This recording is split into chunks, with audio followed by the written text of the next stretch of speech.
Madam Chair, should I? Wait.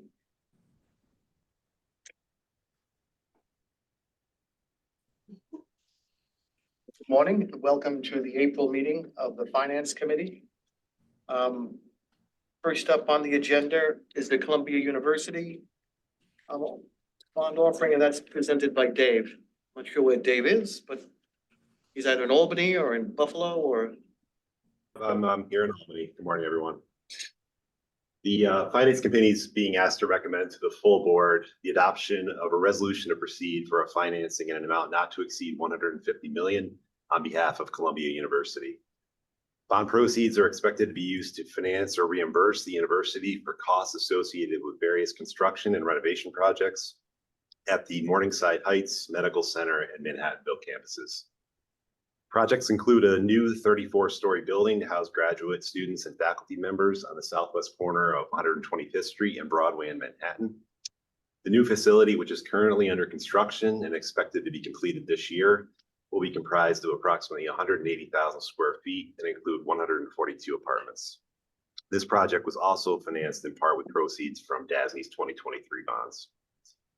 Other projects to be financed include renovation, deferred maintenance, and replacement projects located at various facilities across the Columbia system. The outstanding obligations of the university are currently rated AAA by Moody's and AAA by S&P, and it's anticipated that the loan agreement will be an unsecured obligation of the university, and no security interest in any revenues or assets of the university will be granted to DASNY under the loan agreement. As I mentioned, we last financed for Columbia last year, so I'll just hit on a couple of the recent financial highlights. The positive demand and enrollment trends continue. Applications have increased by 34% over the last 5 years, reaching over 57,000 for the fall of 23. And Columbia reported total headcount enrollment of just over 34,000 for the fall of 2023, which is an increase of 2% over 5 years. As far as operations for fiscal year 23, Columbia reported operating revenues of $6.1 billion and an operating surplus of just over $208 million. The university's overall revenue mix is diverse, making it less vulnerable to fluctuations from a single revenue source. And for fiscal year 23, just 24% of the university's total operating revenues came from net tuition and fees. And lastly, when looking at financial resources, the university reported total net assets of $18.72 billion at fiscal year end 23, of which $8.3 billion were unrestricted. Total net assets have increased by $2.69 billion, or nearly 17% since fiscal year 2019. And that concludes my report, Mr. Chairman. Thank you very much, Dave. Any questions or concerns from any fellow Finance Committee members or any of the other board members? It's Al, none here, Mr. Chairman. Very much, Al. It's a privilege, actually, to be able to provide for this client. That's Columbia, a long-term client of DASNY and an excellent client, and they're a pleasure to support, or at least a big part of the city of New York. Anyway, so anything? Hearing none, I'll just ask for a motion to recommend approval of this offering at the full board meeting in a few minutes. Thank you, Al. So moved. Janice, thank you, Janice. Let's do all in favor, aye. Aye. On abstentions, that motion carries, and we will recommend that in a few minutes. Next up is Pace University. That looks like it's an exciting project, not far from here. That's being presented by Alex, actually. Hello, Alex. How are you? Wherever you are. And good morning, everyone. Down the end. I'm here in Albany. The Finance Committee is being asked to recommend that the board authorize one or more series of tax-exempt and/or taxable fixed and/or variable rate bonds with a maturity not to exceed 35 years in an amount not to exceed $330 million on behalf of Pace University. Proceeds from the Series 2024 bonds are expected to be used to finance costs associated with various construction and renovation projects at the university's One Pace Plaza building, the university's primary building on its New York City campus, as well as to refund all or a portion of the university's Series 2013A bonds issued by DASNY and the Series 2014A and B bonds issued by the Westchester County Local Development Corporation. The university is currently implementing its New York City master plan and has thus far completed 3 out of the 4 phases. Phase 4 of the master plan involves the renovation and transformation of the east portion of the One Pace Plaza building. This includes the construction of a 100,000 square foot performing arts center with various theaters, shops, studios, and public spaces, and the renovation and expansion of a 12-story residential hall with approximately 500 beds. This transaction will also include a partial or complete refunding of the university fixed rate Series 2013A and 2014A bonds. A full refunding of these bonds is currently expected to produce NPV savings of approximately $5 million or 3.7% of the refunded bonds. The university's variable rate 2014B bonds are also expected to be refunded and replaced with a new series of variable rate bonds for the purpose of simplifying the university's bond documents and bringing all outstanding series under one resolution. After the Series 2024 bonds are issued, the university will only have DASNY bonds outstanding. The new money portion of this transaction is approximately $160 million, while the refundings, if fully executed, roughly total $155 million. The security for the bonds, it is anticipated that the loan agreement will be secured by a pledge of revenues and a mortgage. The university's currently outstanding obligations are rated BBB- by S&P. And looking at PACE's operating results, the university has maintained positive operating margins and has increased its operating revenues by 9% over the last 5 years. The university has grown its net assets by 50% since 2019. And at fiscal year-end 2023, it reported total net assets of approximately $460 million, of which $194 million were unrestricted. This growth can be attributed to sustained positive operating results and the growth in the university's investment portfolio and real estate assets. Long-term debt has decreased steadily over the 5-year period as the university has not issued bonds since 2014. During that time, the university has made significant capital improvements to modernize and replace aging facilities under its Westchester and New York City master plans through university equity and fundraising. Overall, the university's total headcount enrollment increased by 3.5% over 5 years, from approximately 13,600 students in fall 2019 to 14,100 in fall 2023. This increase was driven mostly by a 22% increase in total graduate enrollment. Construction costs for the first 3 phases totaled approximately $170 million and were completely funded through the university's operating cash, private gifts, and sale of underutilized properties. The total cost of phase 4 is presently estimated at $268 million, which is partly funded with proceeds from the Series 2024 bonds. In summary, staff is requesting that the members approve a resolution to proceed in an amount not to exceed $330 million on behalf of Pace University. The proposed issuance will allow the university to continue work on its New York City master plan, which will deliver upgraded facilities and improve program offering, as well as achieve NPV savings on its currently outstanding debt. Mr. Chairman. Thank you very much, Alex.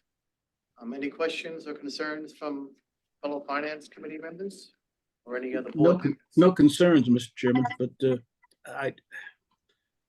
Alex, are you comfortable that the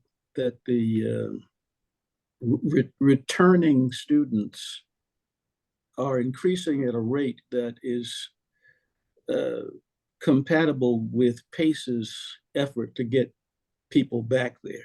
Is it happening at a rate that is acceptable to you? So the university has increased its enrollment by 3.5%, and that's pretty stable, Al. The university has made a strategic decision to focus on graduate enrollment, given the more difficult environment for undergraduate enrollment. And like I said in my report, the university has seen a 22% increase in its graduate enrollment over the last 5 years. That's terrific. It really is. It's terrific. I also noticed that in spite of PACE's importance in that part of the world, their private gifts and grants are as a percentage of revenue composition are at 1%. Are they working on that? I'm not sure. I can check in with the university, and certainly at the adoption of documents, I can give you an update on that. I'm not sure what the efforts they're making to improve those contributions. Their Well, investment certainly- returns are also down at 1%. So, I mean, I'm not criticizing. I'm just wanting to understand your analysis so that I can say that I'm comfortable with this. I think I am, and I intend to vote it up. But still, it would be nice to have some answers to those questions.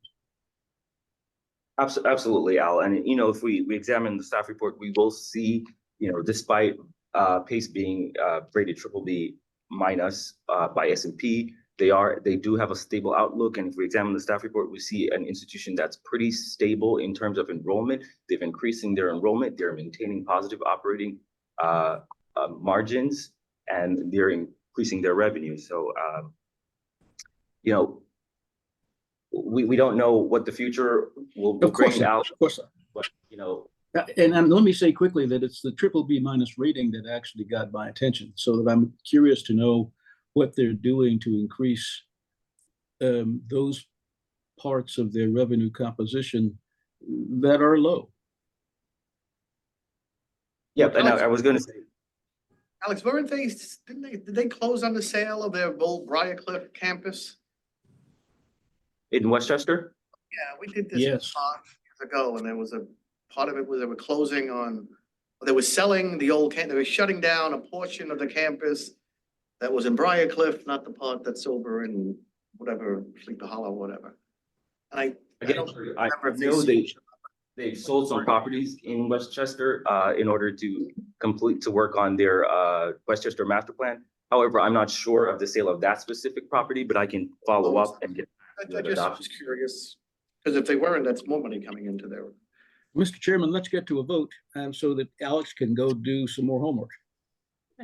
Well, is there any other questions or concerns from the board members who are here? No, hearing none, I'll ask the finance committee members to make a motion to recommend approval of this offering at today's board meeting. Janice, I'll wait for you. Janice, or So move. very much, I'll Janice. second that. Cal, all in favor, aye. Aye. Aye. Opposed, no abstentions. That motion carries. Thank you very much. Thanks very much, Alex. Last but not least is the Shelter Island Public Library Society bond. And who's presenting that? That's Steve. Morning. I'm also here in Albany. The Finance Committee is being asked to recommend to the full board the adoption of a resolution to proceed for 31-year tax exempt, taxable, fixed and or variable rate bonds in an amount not to exceed $9.5 million for Shelter Island Public Library Society. The library is a new DASNY client and was added to the DASNY statute in 2023. The library is located on Shelter Island, which is a 6.7 square mile island community between the North and South Forks of Eastern Long Island. The library district, the town of Shelter Island, and Shelter Island Union Free School District are coterminous and make up the entirety of the island. Bond proceeds will be used to construct additions, alterations, and improvements to the library building. Voters approved the $9.5 million referendum on June 17th, 2023. Funding for the library comes from real property tax revenues levied by the school district and collected by the town tax receiver. Tax receipts for both the school district and the library are then delivered by the town tax receiver to the school district. The school district forwards 100% of the library's annual tax levy collectible in 2 equal semi-annual installments. Any changes to the tax levy are submitted to the voters for approval. And once approved by the voters, the library's tax levy is considered an annual appropriation. If the library subsequently requests an increase and the voters defeat that request, then the appropriation reverts to the amount last approved by the voters. The bonds are expected to be rated AA3 or better by Moody's. Security will include a pledge of revenues and a lockbox. The lockbox requires the library to fund in advance a debt service account as tax collections are received. The school district will send all tax receipts due to the library directly to the trustee.